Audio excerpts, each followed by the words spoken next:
At 6 a.m., I found my clothes scattered in the dust, my books soaked in gutter water, and my name erased from the gate. They called it a new beginning, but they had no idea I owned the land under their new home. Nafula was a quiet, smart girl who never asked for much.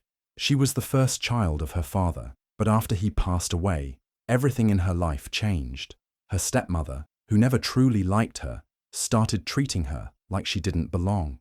Even though Nafula had lived in that house since she was a child, her stepmother began calling her just a guest. The people in the family believed it too. No one stood up for her. Her two half-brothers were treated like kings. They got everything they wanted, nice rooms, new clothes, and full plates at the table. But Nafula, she was pushed to the back. Instead of staying in the main house, she was forced to live in a tiny servant's room behind the building. It had no fan, no proper bed, and barely any light. Still, she never complained. She kept to herself, helped out where she could, and tried to survive quietly. Even though she was the oldest, she was treated like a stranger.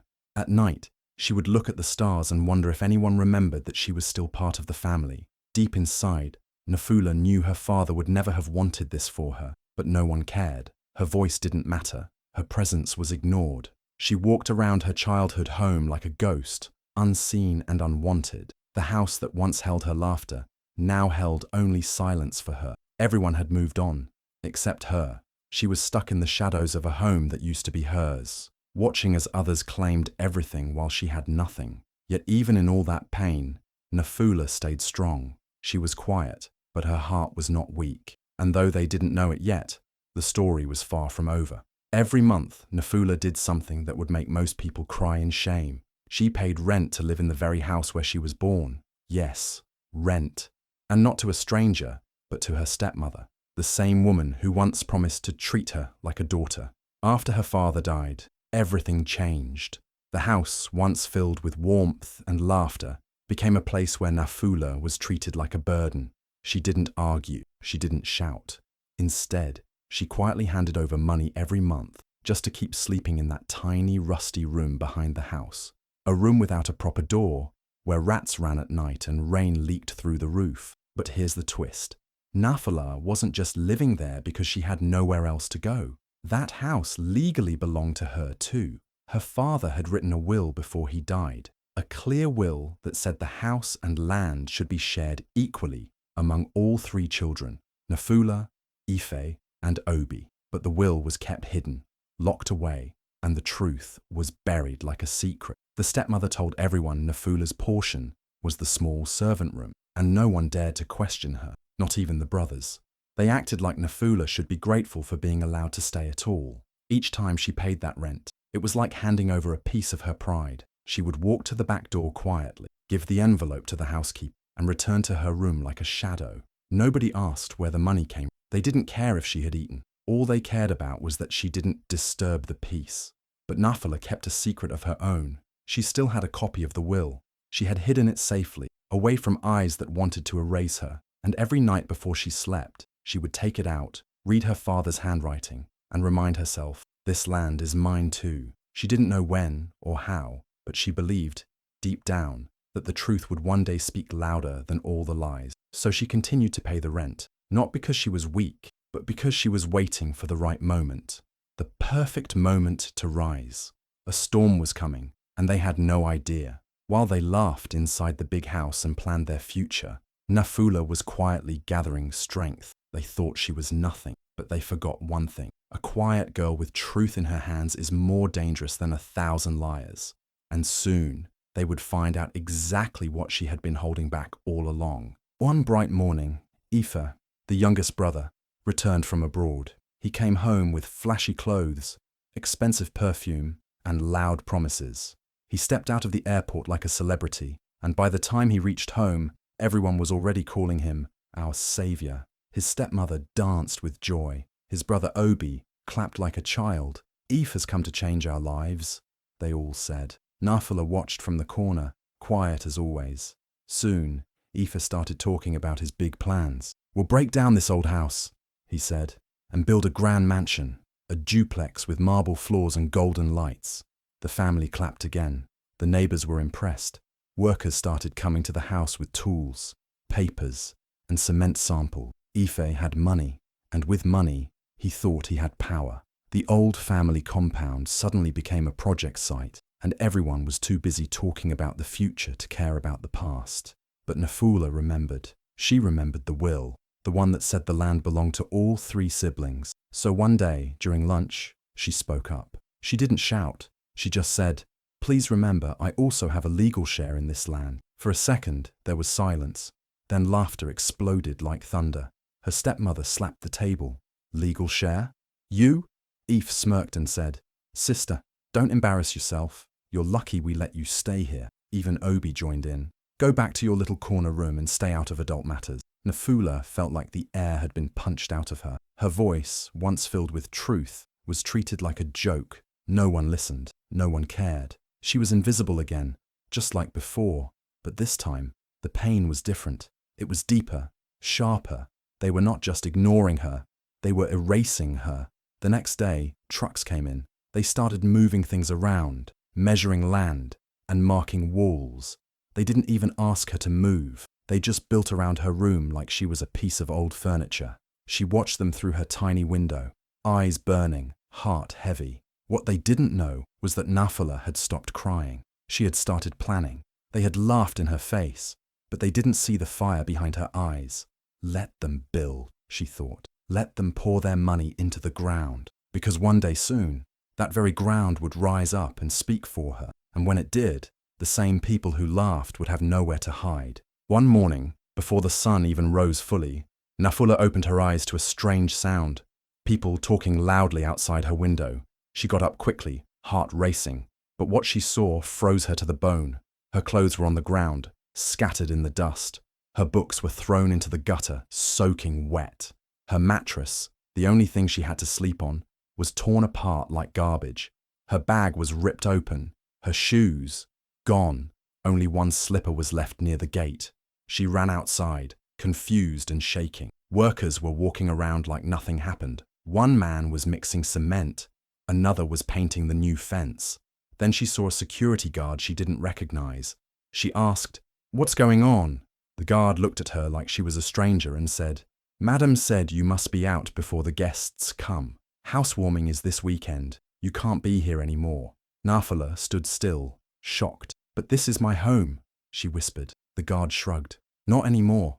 She wanted to scream, but no voice came out. Her stepmother walked past her at that moment, dressed in fine clothes and holding a phone. She didn't even look at Nafula, not one glance. It was like she had already deleted her from her life. Nafula dropped to her knees beside her broken things. The same house she had lived in since childhood had now thrown her out like trash. She picked up a wet book and held it close. Her father's handwriting was inside, now smudged and fading. Her hands trembled, but her heart slowly hardened. The workers kept building, laughing, playing music. They were preparing for a big celebration. But for Nafula, it was a funeral, not of a person, but of everything she had left. Her pride, her space, her memories, all pushed out for a party she wasn't even invited to. But what they didn't know was this. That moment, that pain, woke something up inside her. Something strong, something dangerous. They had taken everything she had, except the truth, and the truth was still hers. They thought they were throwing her out, but really, they were pushing her into the very path that would destroy them. Because the girl they just kicked out wasn't broken. She was rising, quietly, powerfully, and the real party hadn't even started yet. Nafula sat outside the gate, tears running down her face. Her whole world had been turned upside down in just a few hours. She felt small, broken, and helpless. Her things were thrown out like trash. The house she called home was now a place where strangers laughed and celebrated. She didn't know what to do or where to go. She only knew one thing. She couldn't give up. Just then, she heard the sound of a car approaching. It was quiet at first, then louder. A big black SUV stopped right in front of her. The windows rolled down slowly, and a man in a neat suit stepped out. It was Mr. Mburu, the lawyer her late father trusted the most. She didn't expect to see him here, not today, not when everything felt so dark. Mr. Mburu looked at her carefully. He didn't say much at first. Then he pulled out a folder from his briefcase and handed it to her. "Nafula," he said gently, "are you ready to fight for what's yours?" At first, Nafula was silent. She blinked away her tears and looked down at the folder. Inside were papers, legal documents, letters, proof of ownership, her father's will, everything she needed to prove the truth. For years, she had been quiet, hiding, afraid of speaking up, afraid of being called too loud, too difficult, or a troublemaker. But now, looking at Mr. Mburu, something inside her changed. She slowly nodded, a small but strong yes. It was the first time she felt real courage. For the first time, she was ready to stand up, not just for herself, but for the justice her father wanted. The lawyer smiled kindly and said, "Good, we will fight this together." Nafula wiped her face, took a deep breath, and stood up.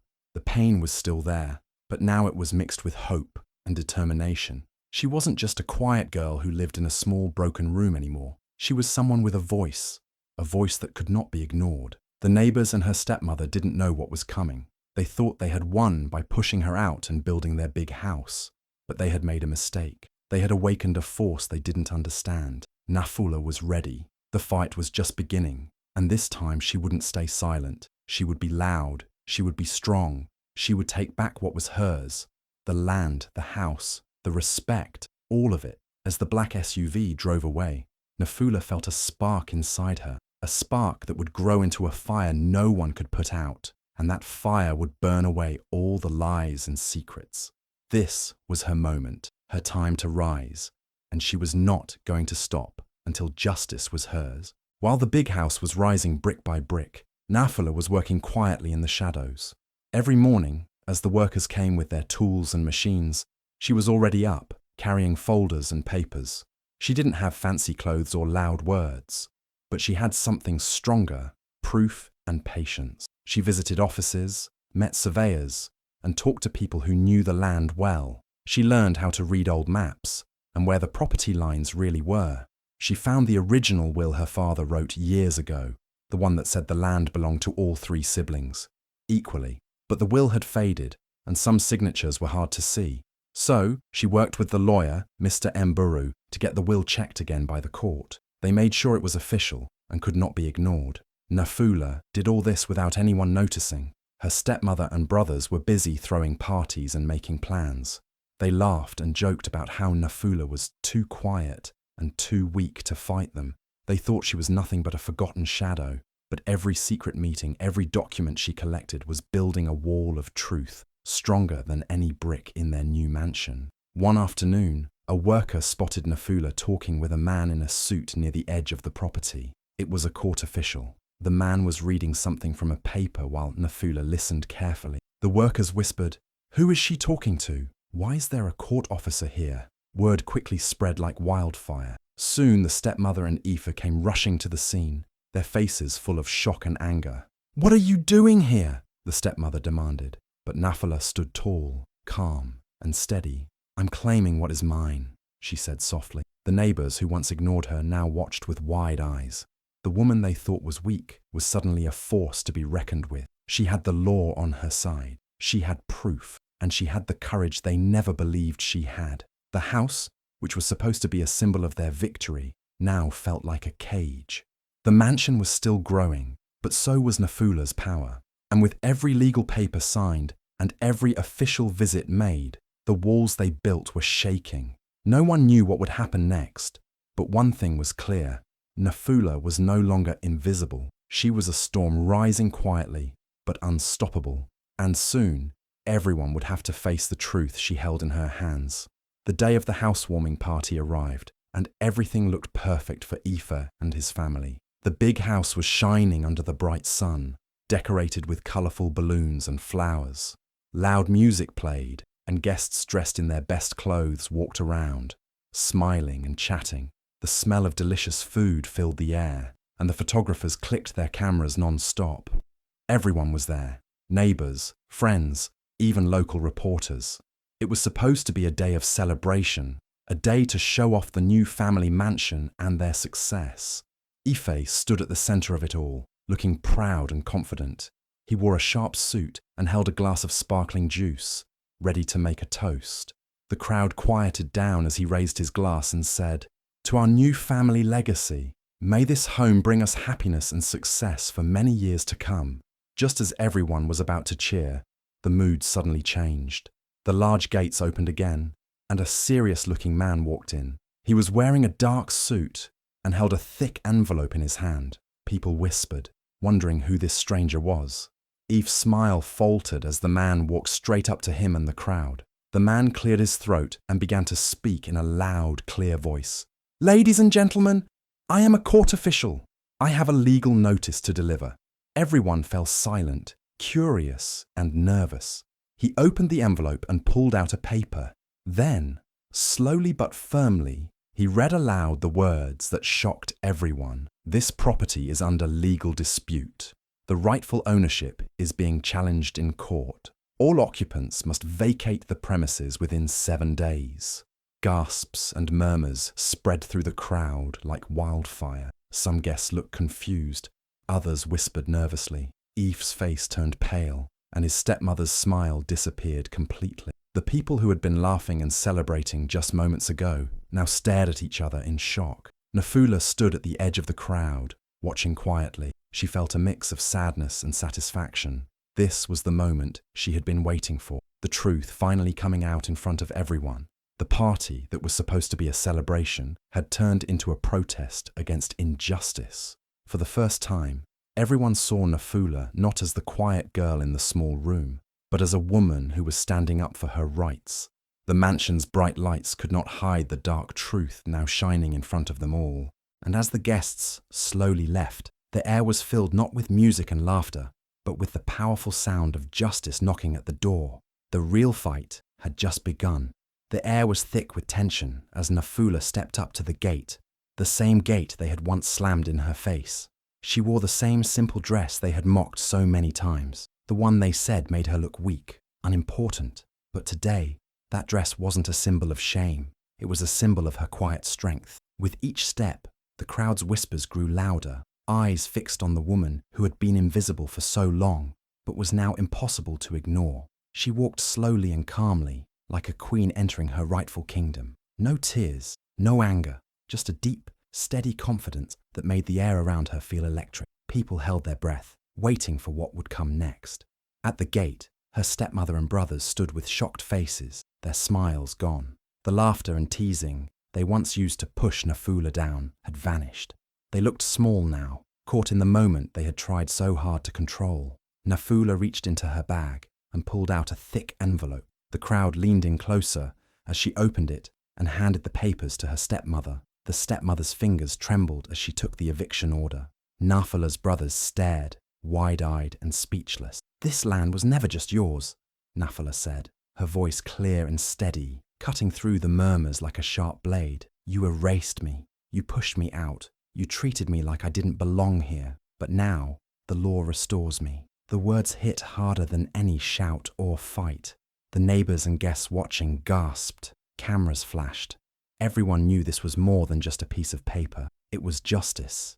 It was truth. It was the moment the silent girl became the loudest voice in the room. Her stepmother tried to say something, but no one heard. Nafula's brothers looked away, unable to meet her eyes. They realized too late that they had lost more than just a fight over land. They had lost respect, family, and the chance to own their actions. Nafula didn't shout or cry. She just stood tall and looked at the faces that had tried to erase her. Then, without a backward glance, she turned and walked through the gate, this time as the rightful owner, not a forgotten shadow. The crowd erupted in whispers and applause. For once, Nafula was not the girl they ignored. She was the woman who owned her story and her land.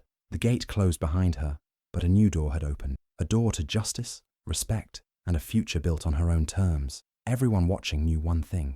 This was a moment they would never forget. And Nafula, she was just getting started. The big mansion stood tall and empty now, its doors and windows sealed shut. All the noise, the laughter, and the parties were gone. What looked like a dream home had turned into a quiet prison. Eve and his family had built their future on land that was not really theirs. The truth had come out, and it destroyed everything they thought they owned. The legal battle was long and hard. Eve had to spend all his money on lawyers, court fees, and paperwork. His savings, once meant to build a life full of luxury, slowly disappeared. The house that was supposed to bring him pride became a heavy burden. His stepmother and brothers tried everything to keep the house, but the law was clear. They could not win. Newspapers and social media caught onto the story. Instead of celebrating success, Eve's name appeared in headlines about fraud and stealing inheritance. People talked about how he and his family had tried to cheat Nafula out of what was rightfully hers. The story spread quickly, and neighbors who once smiled at the mansion now whispered behind closed doors.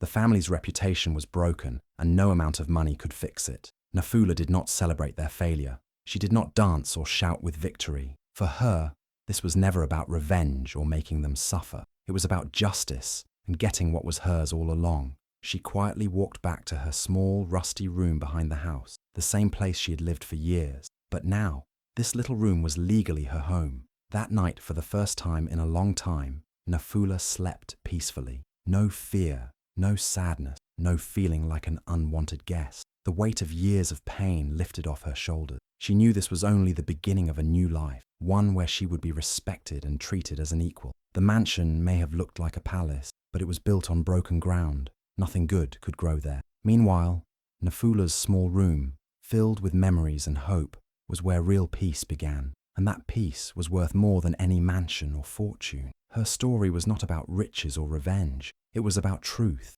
courage, and standing firm when others tried to push her down. And now, with the law on her side, Nafula was finally free. A year had passed since everything changed for Nafula. She didn't spend her time celebrating or seeking revenge. Instead, she used her strength and knowledge to help others. She started a project to teach young women about their rights, especially the right to inherit property, something many families unfairly take away from them. Nafula knew what it felt like to be ignored, pushed aside, and treated like she didn't belong. She wanted to make sure no other woman would suffer the same way. Her project quickly gained attention. Women from nearby villages and towns came to learn about the laws that protect them. Nafula showed them how to stand up, fight, and claim what was rightfully theirs. She explained legal steps clearly and simply, just like someone talking to a close friend. Her story made the lessons powerful because it wasn't just theory, it was real life. What made this even more powerful was where Nafula held her first workshop. It was right in the same courtyard where her stepmother and brothers had thrown her out. The place where she was once treated like a stranger had now become a place of hope and justice. The walls that once heard whispers of cruelty now listened to voices of strength and change. At the workshop, Nafula looked around at the women who listened to her with wide eyes and open hearts. She smiled, knowing that betrayal had turned into something beautiful. Justice. The pain she endured had given her the power to help others. She wasn't just fighting for herself anymore. She was fighting for all women who had been silenced or forgotten. Nafula's story was never about revenge. It was about recognition. The recognition that every woman deserves respect, fairness, and a chance to claim her rightful place. With every woman she helped, Nafula's courage grew stronger. She knew that real change takes time, but she was ready for the journey. In that courtyard, surrounded by hope and determination, Nafula turned her past pain into a brighter future for many. She had become more than just the girl they tried to erase. She had become a symbol of justice and a voice for those who had none. And that was the greatest victory of all. If you believe every woman deserves to be heard and treated fairly, share Nafula's story with your friends and family. Let's stand together and spread awareness about women's inheritance rights, because no one should ever be erased or forgotten.